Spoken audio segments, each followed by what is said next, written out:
మేమైతే సంక్రాంతి హాలిడేస్కి మా ఊరు రాజమండ్రి వెళ్ళిపోతున్నాము. సో కొత్తగా కట్టిన రైల్వే స్టేషన్ చర్లపల్లి స్టేషన్లో మేమైతే ట్రైన్ ఎక్కబోతున్నాము. అయితే 9 రావాల్సిన ట్రైన్ మధ్యాహ్నం 2 వచ్చింది. 5 hours డీలే అయిందనమాట. సో ఎక్కగానే మేమందరం అయితే లంచ్ అయితే చేసేసాము. నెక్స్ట్ ఇంకా మేమందరం ఇక బోర్ కొట్టి చాలా గేమ్స్ ఆడుకున్నాము.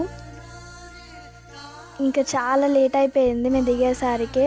ఈవినింగ్ 4:30కి దిగాల్సింది నైట్ 2 అయిపోయింది మేము దిగేసరికి రైల్వే స్టేషన్లో.